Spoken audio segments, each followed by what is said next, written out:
এই আমরাগড় থেকে যখন সিপিএম ঢুকিয়েছিল গোবিন্দপুর, ছুটিয়েছি রাস্তায় রাস্তায়। আপনাকে আজকে বলে দিলাম, সোজা বাংলা ভাষায়, চমকাবেন না, ধমকাবেন না। একবার যদি রাস্তা ছেড়ে দিই, আমার ছেলেরা কেউ লাঠি ধরা ভুলে যায়নি। আমার ছেলেরা তৃণমূল কংগ্রেসের বরিষ্ঠ কর্মীরা, যোদ্ধারা, সৈনিকরা লাঠি ধরতে ভুলে যায়নি, লাঠি ধরা বারণ আছে। আপনাকে আবার রিপিট করছি, লাঠি ধরতে ভুলে যায়নি, লাঠি ধরা বারণ আছে। যদি একবার লাঠি ধরতে বলে, তোমার গাড়ি আস্ত থাকবে না, তোমার টিকি খুঁজে পাওয়া যাবে না, তুমি এখানে থাকবে না, তোমার চামচাদের খবর নেওয়া কেউ থাকবে না। কারণ তুমি কোনো আন্দোলন, কোনো সংগ্রাম, কোনো ইতিহাস থেকে উঠে আসোনি। তুমি গরিব শ্রমজীবী মেহনতির মানুষের পাশে থেকে এমএলএ হওনি।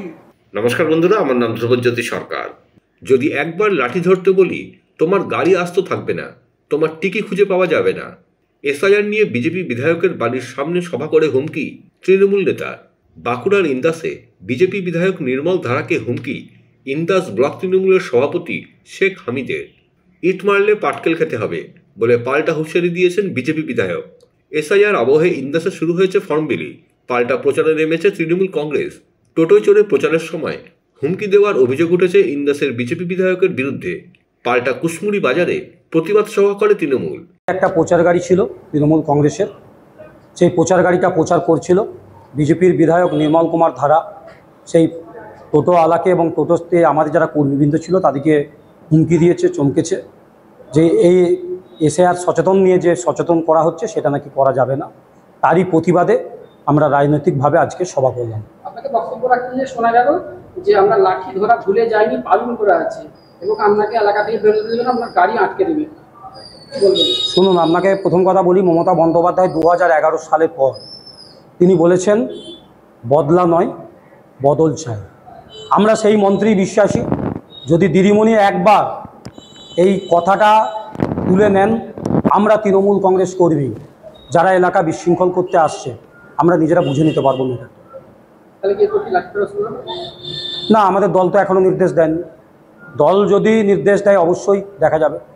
এসআইআর নিয়ে যেভাবে বিজেপি বিক্ষিপ্ত করছে, তো তারই বিরুদ্ধে আমরা আজকে প্রতিবাদে, আমরা সচেতনতার স্বার্থে আমরা আজকে সভা করলাম। হুমকি নয়, হুমকির পাল্টা হুমকি বলুন। হুমকি দিয়েছে আজকে বিধায়ক একটা টোটোকে আটকে বিধায়ক নিজে হুমকি দিয়েছে। বলুক কে বাধা দিয়েছে, আমার নাম করুক যে বাধা দিয়েছে। তৃণমূলের হচ্ছে নোংরা কালচার, এরা মিথ্যা ছাড়া সত্য বলে না। তারা এসেছিল, আমি তাদেরকে বললাম ঠিক আছে এসেছো, চা খাও, মুড়ি খাও, মিথ্যা প্রচার করো না, যেটা সত্যি সেটা বলো। তোমার নির্বাচন কমিশনের নামে যা খুশি বলতে পারো, কেন বিজেপির নামে মিথ্যা কথা বলছো? আর এরা ভাষা নিয়ে রাজনীতি করে। আজকে আমি তো কলকাতা থেকে এসে শুনলাম যে বিভিন্ন রকম অকথ্য ভাষায় নাকি গালাগালাজ করেছে, বলেছে। তাই এরা জানে না যে নির্বাচন কমিশনার, তো আমি যতটুকু শুনেছি যে নির্বাচন কমিশনার নাকি গর্তে কার্বলিক অ্যাসিড ঢেলেছে, এরকম দু একটা মেটুলি বেরিয়ে আসবে, হয়তো কামড়াতে যাবে, ছোবল মারবে। তাদের বিষ দাঁত কীভাবে ভাঙতে হয় সেটা আমার জানা আছে।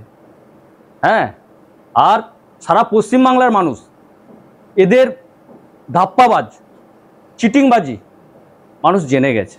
কারণ 2026 সালে জনগণ, জনার্দন ব্যাপকভাবে বিজেপিকে ভোট দেবে এবং জয়যুক্ত করবে। তার ভয়ে তারা ভীত সন্ত্রস্ত হয়ে গেছে। তাই মানুষকে মিথ্যা প্রচার করছে, বিভ্রান্ত করার চেষ্টা করছে, বলছে মানুষ মারা যাচ্ছে। আর যদি মানুষ মারা যায়, এদের প্যানিকই তো মানুষ মারা যাবে। মানুষকে বলছে বাংলাদেশে পাঠিয়ে দেবে। কি মিথ্যাচার ছাড়া, মিথ্যা কথা ছাড়া সত্য কথা বলে না। এই তো আজই তো মমতা ব্যানার্জির ঘরে এসআইআর ফর্ম পৌঁছাইছে এবং বিভিন্ন জায়গাতে দেখা যায় এসআইআর ফর্ম বিলি হচ্ছে এবং মাত্র সেখানে বলছে দু কপি ফটো লাগে। এই তো চলছে, শুধু মিথ্যা অপপ্রচার, অন্য কিছু নয়। তৃণমূল দলটাই নোংরা কালচার তাদের। দাদা, ইন্দাস ব্লক তৃণমূল কংগ্রেসের সভাপতি শেখ হামিদ তিনি বলেন যে আমরা লাঠি ধরা ভুলে যাইনি, আমাদের লাঠি ধরা বারণ করা আছে, এরপর যদি লাঠি ধরতে হয় আপনাকে এলাকা থেকে বেরোতে হবে। কি বলবো? ওরও জানা দরকার যে প্রতিটি কেয়ারই একটা প্রতিক্রিয়া আছে। কেউ যদি ইট মারে তাকে তো পাটকেল খেতেই হবে, তাই না? সেটা ওরও জানা দরকার আছে। বন্ধুরা, ভিডিওটি ভালো লাগলে দয়া করে লাইক শেয়ার করে দেবেন, আমাদের পেজটা ফলো করে দেবেন, আর আপনার মতামত কমেন্ট করে অবশ্যই জানান। ধন্যবাদ।